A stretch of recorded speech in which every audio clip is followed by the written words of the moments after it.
What are the 3 most important responsibilities of a leader? Oh.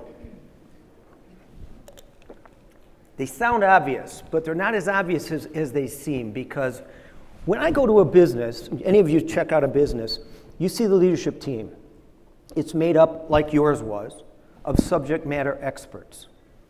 You got the head accountant, finance guy, finance lady, you got the marketing person, you got the people that are experts at tech in their own subject matter expertise. And when you go to an offsite to reconsider your business, reconsider yourselves, reconsider the marketplace, they bring the subject matter expertise. That's their training. We're all guilty of our training.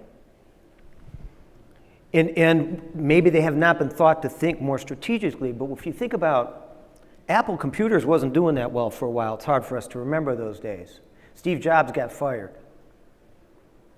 because they were competing against Apple head to head. That's all they want to do, beat Apple, beat Apple, beat Apple.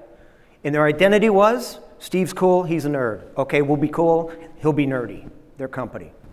Beat Microsoft. Beat Microsoft, right. And then they said, that's not who we're going to be anymore. Literally an identity shift, a shift in the way I define myself. We're going to pick a technology, and totally disrupt it and take it out. Pick one. And they did. They picked music. And they picked a telephone. And they're still picking them today. Textbooks, they're all over textbooks. And when they shifted how they saw themselves, they were able to behave to the new way of thinking. Thank you.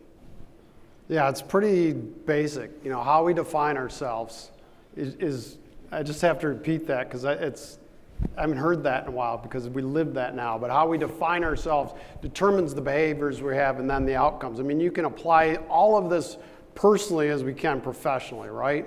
So that's, you know, I was going to mention that in the opening comments, but all of this stuff, you know, my wife could probably tell you different stories, but, you know, the way I've changed as a person is, you know, personally has been as big as the way we've changed our business. So it's been great work. So I'll answer the 3 things that the leader needs to do. The first one is get the right people. Do you need strategic thinkers? Do you need people who can reconsider themselves and embrace change? Do you need people who know how to influence? Do you need people who know how to collaborate with others at their level? And some of you can already relate to if that's not happening on your team. And the secondly is they're not a team. They're a group of individuals. And you have to make them think like a team. And the way to do that is to own the foundational context by which they see themselves. A context is the general that lends meaning to the specific. Bitch. Some of you are thinking of a jazz musician. Some of them are thinking of a woman with a bad personality. Some of you are thinking about the winner of a dog show. The context owns the meaning of the word. The word didn't change. And a leader's job is to create a foundational context by which those leaders define themselves. At Google, creative.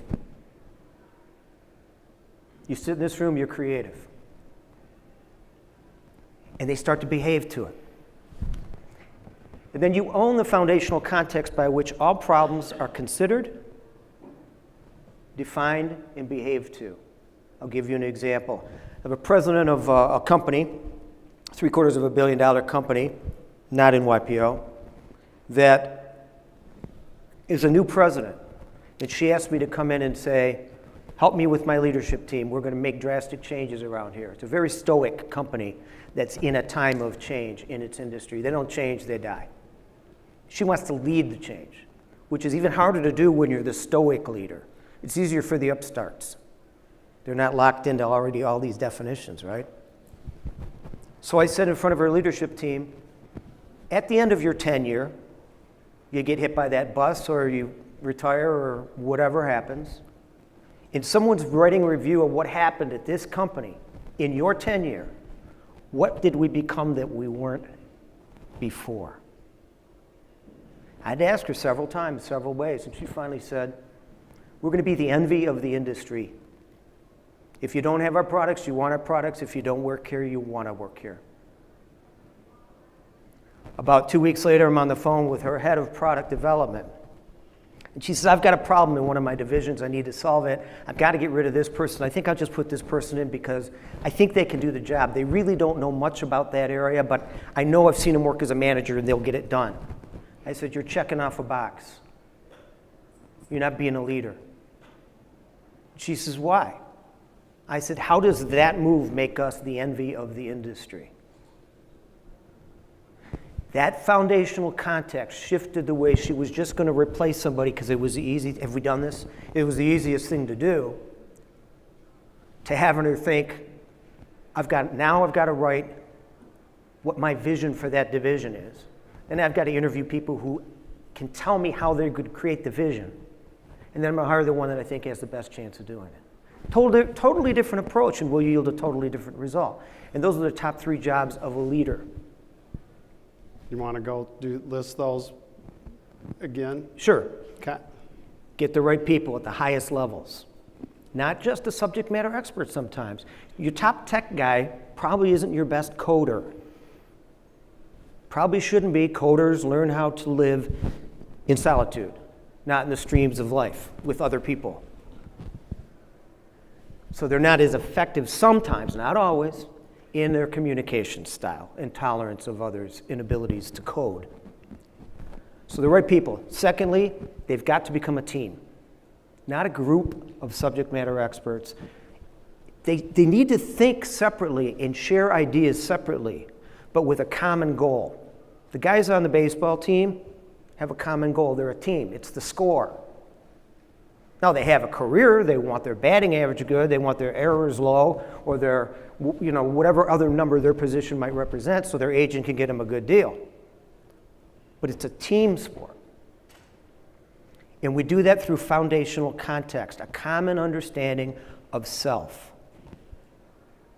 And then they will behave to that meaning. It's always meaning, behavior, outcome.